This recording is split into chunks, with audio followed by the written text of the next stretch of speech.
you want to be comfortable and you want to have friends and you want to be like early days, being like short, being 5 feet tall.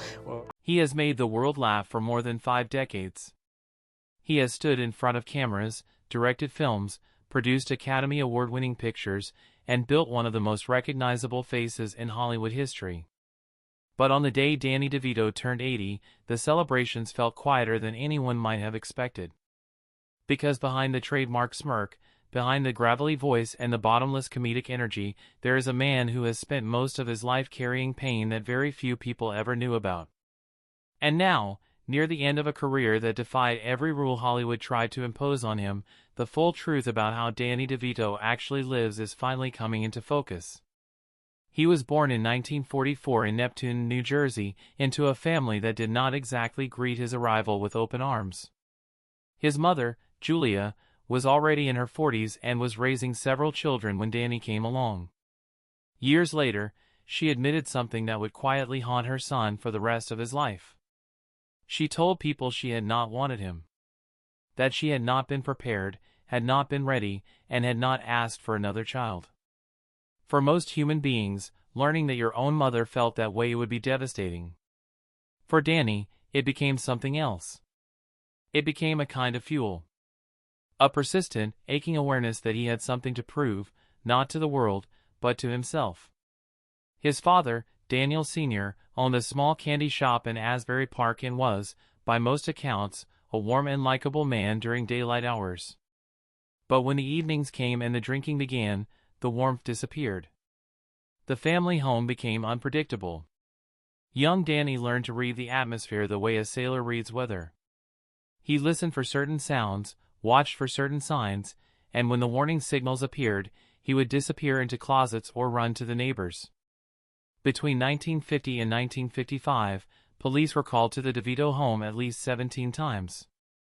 Danny was not yet 15 years old for most of that period. He was just a small boy trying to make himself invisible in a house that did not feel safe. What is remarkable is not that this childhood damaged him. What is remarkable is what he chose to do with the damage. Later in life, he quietly created a support program called Little Giants, designed to help children growing up in homes like his. The program helped more than 15,000 kids before most people even knew it existed. He never spoke publicly about it. He never held a press conference. He simply built it and kept it running, the way someone does when they are not trying to impress anyone. By the time Danny was a teenager, he understood that staying in his neighborhood was not a real option. 2 of his childhood friends were dead before the age of 16. Heroin had moved into the streets, and the exits were closing. So he scraped together $237 from odd jobs, convinced his parish priest to advocate for him, and applied to a prep school that would take him away from all of it. He chose his timing carefully, asking his parents only when his father was sober and feeling guilty, and his mother, perhaps weighed down by her own complicated feelings about her youngest child, agreed. Of the 12 close friends from that era of his life, only 3 would make it past 25 without ending up in prison or trapped in addiction. Danny was one of the 3. There was something else happening inside his body during all of this, something that no one around him fully understood at the time. Danny DeVito has a rare genetic condition called Fairbanks disease, a disorder that affects bone growth and stops the body from developing at a typical pace. It is why he stands at 4 feet and 10 inches. But the height was only ever the visible part. The condition also causes chronic pain. Aching hips. Damaged knees. A back that never quite cooperates. During his 20s and 30s, Danny's pain level on an average day hovered somewhere between 6 and 8 on a 10-point scale. Not occasionally. Not on bad weeks. On ordinary days, going about his ordinary life, he was living with pain that most people would consider debilitating. Hollywood tried to use this against him almost from the start. When he began pursuing acting in earnest, agents and casting directors told him plainly that he needed to change. Some suggested surgical procedures that would alter his height. Others wanted to reshape his facial features. One studio offered him what would amount to nearly $1 million in today's money if he agreed to undergo a series of procedures designed to make him look more like what they had decided a leading man should look like. He took the contract, looked at it, and burned it at a beach bonfire.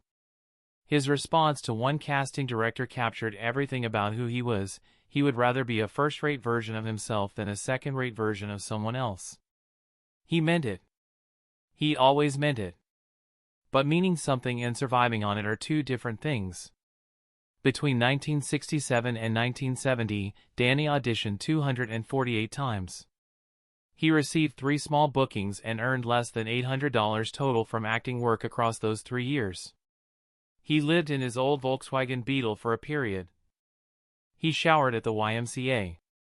He cleaned animal cages at the Los Angeles Zoo for $1.85 an hour, and he read his lines to chimpanzees just to keep his skills from rusting. He ate at soup kitchens. He went to bed hungry more nights than he has ever publicly counted. And through all of it, the chronic pain from Fairbanks disease kept showing up every morning like an unwanted alarm clock. The role that changed his life, Martini in One Flew Over the Cuckoo's Nest, came about largely because of a friendship built during those desperate years.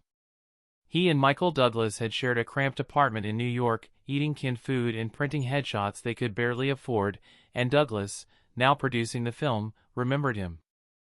Danny was on screen for less than 6 minutes total. He was not nominated for any of the 5 Oscars the film won. But he was finally on the map.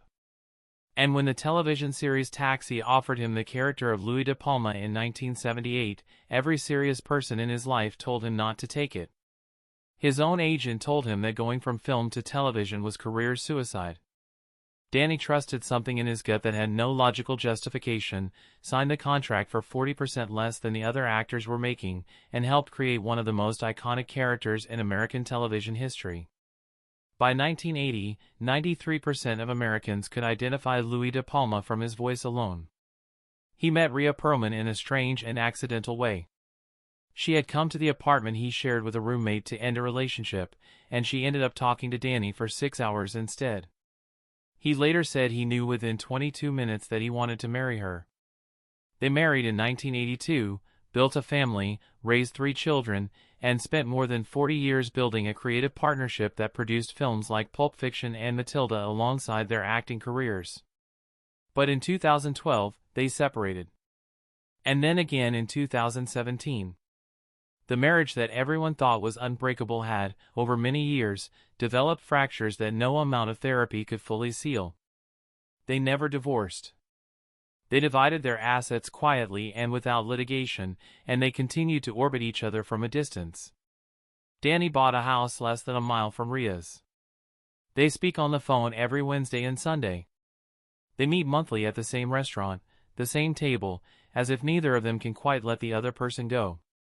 Their son once mentioned that they share a Netflix account and text each other during shows they are watching from separate houses. It is, by almost any measure, one of the saddest and most human arrangements 2 people in love who cannot live together have ever quietly invented. The physical pain never stopped. During his years on It's Always Sunny in Philadelphia, which he joined in 2006 at the age of 62, he would perform scenes while managing pain that most people would have used as a reason to stop working entirely. He would act through it, then collapse off camera when the scene ended. His mornings began at 4:30 in the morning with 4 hours of physical therapy. He bounced on a small trampoline. He alternated between hot and cold baths. He sometimes hung upside down in his trailer between takes to decompress his spine. For a single water slide scene filmed in 2011, he needed 19 attempts and ended the day with broken blood vessels in his eye. The scene made the final cut. For decades, Hollywood made clear that talking about physical vulnerability was not good for business. If you looked weak, you lost work. So Danny stayed quiet about the Fairbanks disease. He pushed through the pain in public and dealt with it privately, donating quietly to research programs and children's hospitals that treated bone disorders. He put none of his name on the donations. He simply transferred money and moved on. The total, over the years, has been estimated at well above $12 million. In 2025, tired of staying silent, he finally began speaking about the condition publicly.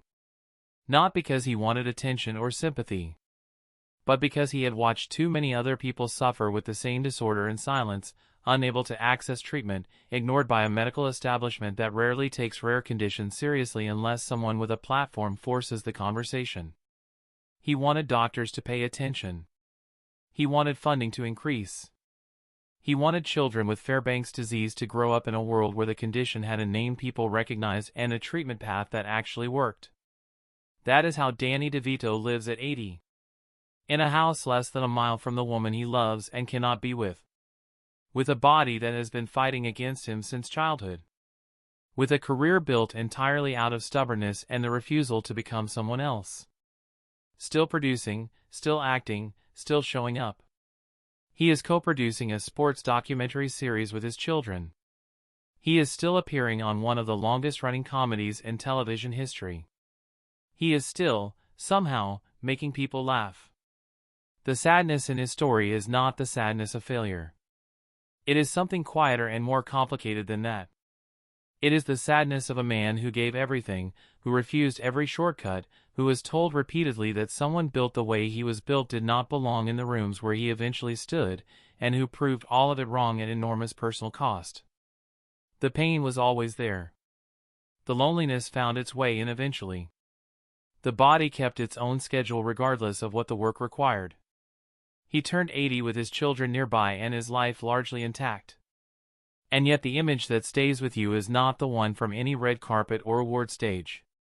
It is the image of a man in a small house, texting his separated wife while they watch the same television show from different rooms, and finding some version of peace in the strange, imperfect life that stubbornness and survival built for him.